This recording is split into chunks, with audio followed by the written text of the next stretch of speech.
안녕하세요. 저는 1조 이현주 성도입니다. 저는 작년 7월에 순전한 교회로 오게 되었습니다. 그 이후 9개월이라는 짧은 시간 동안 저에게는 많은 변화가 일어났습니다. 치유와 회복뿐 아니라 하나님의 사랑을 만났기 때문입니다. 저를 치유하시고 회복해 하신 하나님의 사랑을 오늘 여러분들과 함께 나누겠습니다. 저는 대인기피증과 심한 공황장애 증상이 있었습니다. 그래서 사람들을 만나는 것이 너무 힘들었습니다.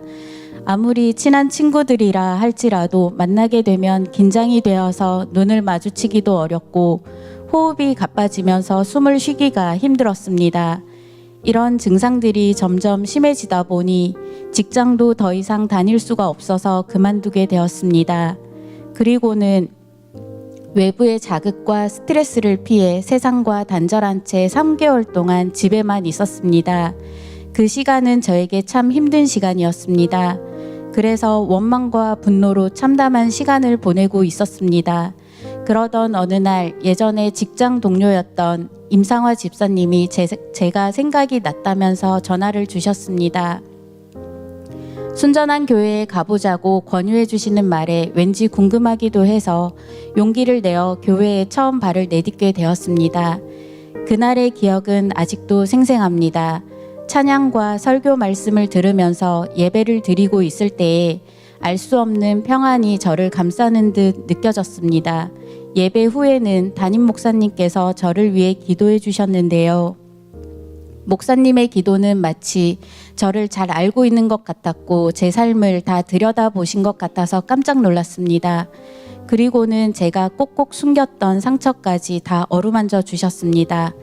괜찮다, 실수해도 괜찮다 라며 기도해 주신 말씀에 저는 눈물이 펑펑 쏟아져서 하염없이 울기만 하였습니다. 그날의 예배와 기도는 저의 평생에 처음 받아보는 깊은 위로가 되었습니다. 목사님의 기도를 받은 후 교회에 다녀야겠다는 마음이 들었고 결국은 양주에서 하계동까지 따라오게 되었습니다. 그렇게 하기까지는 많은 분들의 사랑이 있었습니다. 저와 함께 예배하겠다고 기꺼이 먼 길을 차로 픽업해 주는 분이 있었고 저의 삶의 아픔을 조심스레 꺼내 보았을 때 눈물을 흘려주면서 안아주는 조언분들이 있었습니다. 그런데 그때는 그것들을 사랑으로 받기보다는 낯설어 했고 부담으로 느껴지기도 했었습니다. 저는 누군가에게 호의를 받으면 그것은 반드시 내가 갚아야 할 빚이라고 생각했기 때문입니다. 다른 사람들은 사랑을 잘 베풀고 잘 누리는데 나는 왜 그러지 못하고 마음이 불편한 것인지에 대해서 궁금했었는데 예배와 기도를 통해서 저는 제 안에 깊이 감추어져 있던 상처를 발견하게 되었습니다. 어린 시절에 보호와 사랑을 받지 못했던 것이 제 안에 깊은 상처와 아픔으로 남아 있었음을 깨닫게 된 것입니다. 그래서 저는 교회에 와서 목사님들 기도를 받을 때마다 많이 울었습니다. 그러던 어느 날 폭풍우 치듯 마음이 무너져 내리는 어떤 일을 만나게 되니 모든 것이 힘들게 생각이 되어서 이제 교회도 안 가겠다고 말하고 다시 예전처럼 집으로 숨어 들어갔습니다. 그 소식을 들은 박 목사님과 조장님은 그 먼 길을 달려 저희 집으로 찾아오셨습니다. 지금 이러한 상황은 잘못된 것이 아니라 제가 알지 못했던 상처들을 치유해 주시기 위한 하나님의 일하심이라고 알려주셨습니다. 그리고 저를 위해 또 저희 가족을 위해 간절하게 기도해 주셨습니다. 그리고 저는 다시 교회로 나오게 되었고 회복이 시작되었습니다. 누군가를 새로 알아가고 만나는 것이 너무 두려웠고 인사하는 것조차 긴장이 되었었는데 이제는 매주 주일 예배 후 조모임도 참석하면서 나의 마음속 이야기도 나눌 수 있게 될 정도로 빠르게 회복이 되었습니다. 사람이 두렵고 만남을 어려워했던 저를 하나님께서는 순전한 공동체 안에 저를 머물게 하시면서 안전하고도 따스하게 저를 만져주시고 치유해 주셨습니다. 이렇게 조금씩 변화를 겪으며 새로운 직장에서도 어려움을 대하는 태도가 달라지고 있다는 것이 느껴졌습니다. 직장에서 일을 하다가 어려운 상황을 만났을 때 그 어려움에 몰두하지 않고 나를 돕고 계신 하나님을 생각하다 보니 어려움 속에서도 감사를 고백드리게 되더라고요.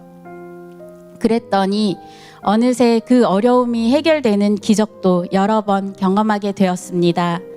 이 글을 쓰고 있는 어제와 오늘도 제가 감당할 수 없는 어려움을 직면하였지만 하나님을 더 붙잡고 간절하게 기도드렸습니다. 하나님, 이 어려움 속에서도 하나님 마음만 바라보길 원합니다.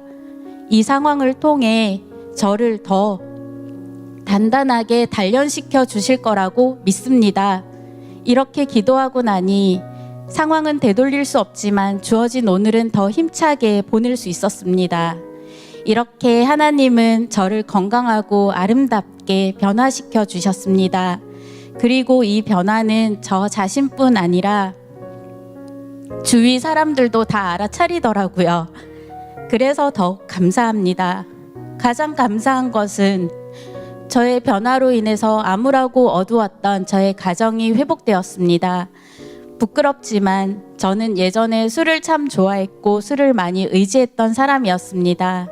그런데 하나님의 은혜를 경험하고 난 이후에는 놀랍게도 제가 술을 전혀 마시지 않게 되었습니다. 이런 저의 변화를 우리 가족들이 가장 놀랍게 생각하며 기뻐하고 있습니다. 남편과 아들이 말하는 저의 가장 큰 변화는 이것입니다. 예전에는 마음에 안 드는 상황이나 어려움을 겪을 때의 제 눈빛이나 표정은 시베리아의 눈보라가 휘몰아치는 것처럼 지방 공기를 얼어붙게 만들었다고 합니다. 그런데 지금은 제가 양떼구름 같이 부드러워졌다고 말합니다. 그래서 남편과 아들은 제가 교회 다니는 것을 아주 기뻐하고 있습니다. 이제 저는 하나님께 이렇게 고백할 수 있게 되었습니다. 하나님, 저는 이제 슬프지 않습니다.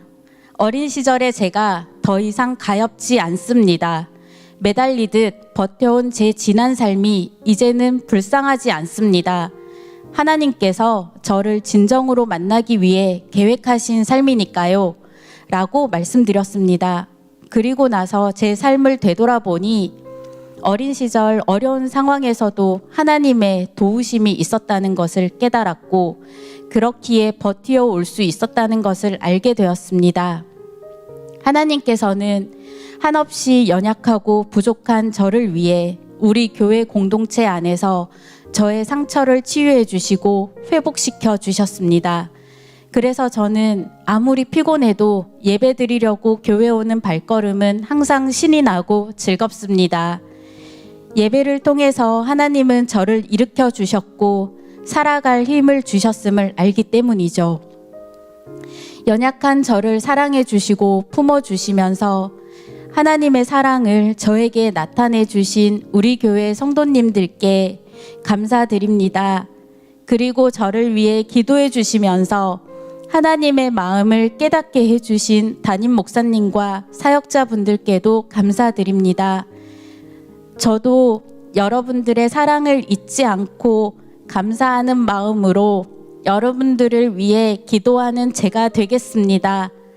저의 부족한 나눔이지만 오직 우리 하나님께만 영광을 올려드립니다. 감사합니다.